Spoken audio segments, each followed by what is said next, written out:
इससे last video में हमने पढ़ा था कि अवतल दर्पण के द्वारा प्रतिबिंब किस तरह बनते हैं और उत्तल दर्पण के द्वारा प्रतिबिंब कैसे बनते हैं। हमारा आज का नेक्स्ट टॉपिक होगा संयुग्मी फोकस। देखिए, संयुग्मी फोकस से तात्पर्य क्या होता है। मान लीजिए हमने दर्पण के सामने दो बिंदु ले लिए, एक बिंदु पर हमने वस्तु को रख दिया और दूसरे बिंदु पर इसका प्रतिबिंब प्राप्त हो जाए। दूसरे बिंदु पर इसका क्या मिल जाए? प्रतिबिंब मिल जाए। इसका उल्टा भी होना चाहिए कि अगर हम दूसरे बिंदु पर वस्तु को रख दें तो पहले बिंदु पर प्रतिबिंब मिलना चाहिए। तब इन दोनों बिंदुओं को एक दूसरे का संयुग्मी फोकस कहेंगे और ऐसा केवल और केवल अवतल दर्पण में ही हो सकता है। उत्तल दर्पण में कभी भी ऐसा नहीं हो सकता है, अर्थात संयुग्मी फोकस केवल अवतल में ही संभव है। भाई मान लिया आपने F ले लिया, यह आपका C हो गया। यहाँ आपने वस्तु अगर रख दी C से आगे, तो आपने पढ़ा था जब वस्तु को C से आगे रखते हैं तो प्रतिबिंब जो बनता है वो F के और C के बीच में बनता है। इसका प्रतिबिंब यहाँ बन जाएगा। इसी तरह अगर आप वस्तु को यहाँ पर रख दें F के और C के बीच में, तो प्रतिबिंब जो बनता है वो C से आगे बनता है, वो यहाँ बन जाएगा। इसलिए आपका जो संयुग्मी फोकस संभव है वो केवल अवतल में ही होता है। क्लियर हो गया। नेक्स्ट आपका टॉपिक होता है दर्पण का सूत्र। देखिए, दर्पण का सूत्र से तात्पर्य क्या होता है। हमने आपको बहुत सारे प्रतिबिंब बनाने सिखाए हैं, अवतल में भी और उत्तल में भी। वस्तु को आपने यहाँ पर रखा, सपोज डैट ये तो आपकी वस्तु होगी भाई, और प्रतिबिंब मान लीजिए यहाँ पर बन गया आपका, ये आपका प्रतिबिंब हो गया। वस्तु की दूरी को हम हमेशा छोटे u से लेंगे और प्रतिबिंब की दूरी को हमेशा छोटा v से लेंगे, और जो दर्पण की फोकस दूरी होती है उसे f से लेंगे। इन तीनों में क्या संबंध होता है, इसे दर्पण का सूत्र कहते हैं। दर्पण चाहे अवतल हो, दर्पण चाहे उत्तल हो, सूत्र दोनों के लिए एक ही होगा।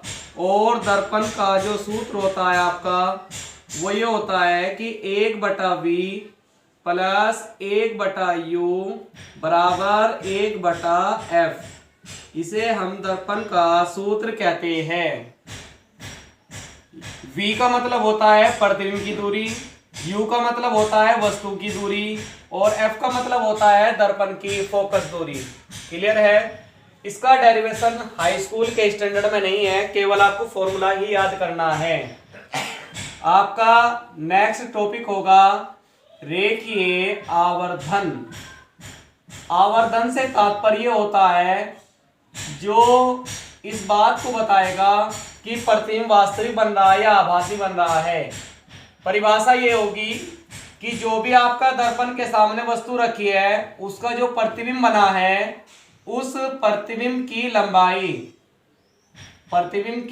लंबाई आमतौर पर हमने यहाँ पर प्रतिबिंब की लंबाई को i लिया है, और वस्तु की लंबाई को हमने यहाँ पर जनरली o लिया है। इन दोनों के अनुपात को रेखीय आवर्धन कहते हैं और इसे हम छोटे m से डिनोट करते हैं। अर्थात रेखीय आवर्धन का फॉर्मूला होता है प्रतिबिंब की लंबाई जो भी o से ऊपर रख दीजिए, वस्तु की लंबाई जो भी o से नीचे रख दीजिए, इन दोनों का अनुपात कर दीजिए, तो डेफिनेशन बन जाती है आपकी रेखीय आवर्धन की। रेखीय आवर्धन एक इंपॉर्टेंट चीज है अपने आप में। ये बहुत सारी बातें बताएगा आपको। जैसे कि पहली बात ये मिलेगी कि अगर m का मान पॉजिटिव आ रहा है, प्लस आ रहा है, तो इससे आपको पता लग जाएगा कि प्रतिबिंब जो बनेगा वो आभासी बनेगा। दूसरा, अगर m का मान आपका नेगेटिव है, माइनस आ रहा है, तो आपका जो प्रतिबिंब बनेगा वो वास्तविक बनेगा। इसी तरह और भी अगर मैं आपको बता दूं कि अगर m का मान 1 से बड़ा हो, ग्रेटर देन 1 हो, तो प्रतिबिंब जो बनेगा वो वस्तु से बड़ा बनेगा। प्रतिबिंब की लंबाई वस्तु की लंबाई से ज्यादा होगी। इसी तरह अगर आपका m का मान 1 के इक्वल हो, ये ट्यूशन बोर्ड के एग्जाम में पहले आ चुका है कि रेखीय आवर्धन का मान 1 है, तो उसका मतलब बताइए। इसका अर्थ होगा कि प्रतिबिंब जो होगा, यानी कि प्रतिबिंब की लंबाई वस्तु की लंबाई के बराबर होगी। पांचवी बात, यदि m का मान लेस देन 1 हो, 1 से छोटा हो, तो प्रतिबिंब भी वस्तु से छोटा बनेगा, यानी कि प्रतिबिंब की लंबाई वस्तु की लंबाई से छोटी होगी। इसका व्यंजक भी हम कर सकते हैं, यानी कि एक फॉर्मूला तो हमारा ये हो गया। एक और फॉर्मूला हम निकाल सकते हैं। इसके लिए मैं अवतल दर्पण ले रहा हूं। अवतल दर्पण में मुख्य अक्ष ले लीजिए, एक वस्तु ले ली हमने, वस्तु का नाम रखा ओ डैश, एक समांतर किरण जाएगी जो कि फोकस से आएगी, दूसरी सी पर गिरेगी जो उसी मार्ग से वापस लौट जाएगी। यह एफ हो गया आपका, ये समांतर किरण, इसका नाम मैंने ए रख दिया, और ये इस मार्ग से लौट गई, ये इस मार्ग से। दोनों जहां पर काटती है वहां पर प्रतिबिंब बन जाएगा आपका आई डैश। इसमें हम एक और किरण लेंगे और वो किरण होगी आपकी सीधे हम ध्रुव पर गिराएंगे।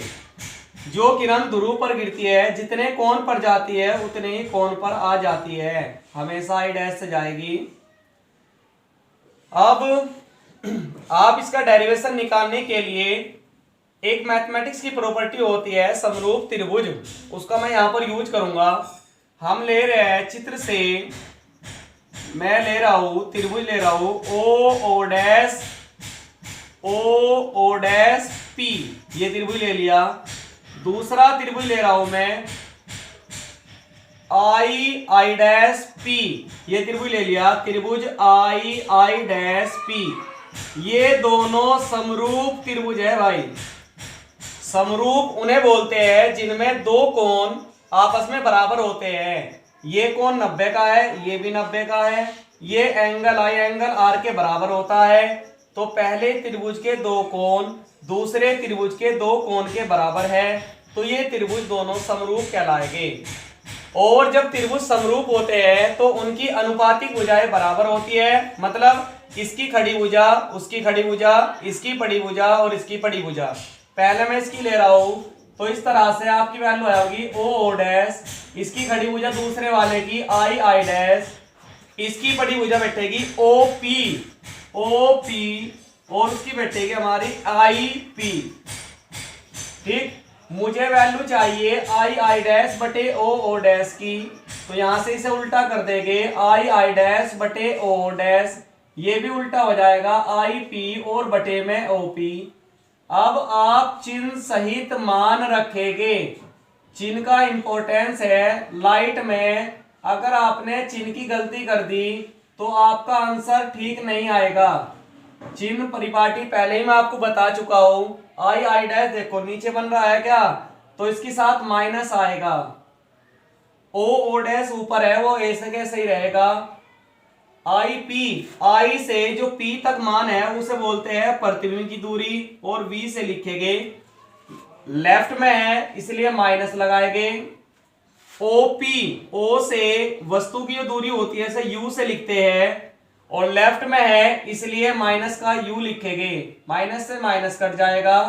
आपकी वैल्यू हो जाएगी आई डैश बटे ओ डैश बराबर माइनस का वी बटा यू, इधर से माइनस इधर आ गया। अब आपको वैल्यू निकालनी है रेखीय आवर्धन m की। m का फॉर्मूला होता है आई डैश बटे में ओ डैश, और ये वैल्यू इक्वल आई है माइनस का v बटा u।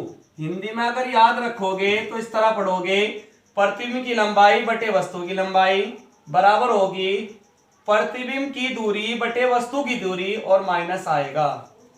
बस यहां तक आपका टॉपिक कंप्लीट हो जाता है। दो चीजें और आप देख लोगे, आपको नोट्स में लिखी हुई है। एक तो अवतल दर्पण के उपयोग, अवतल दर्पण के उपयोग वे याद रख लोगे। 2 या 3 उपयोग आपको पता होने चाहिए। इसी तरह उत्तल दर्पण के उपयोग ये भी नोट्स में लिखे हुए हैं। 2 या 3 उपयोग इनके भी याद कर लेंगे। आज के लिए इतना है। नेक्स्ट टॉपिक में अपवर्तन कराएंगे आपको।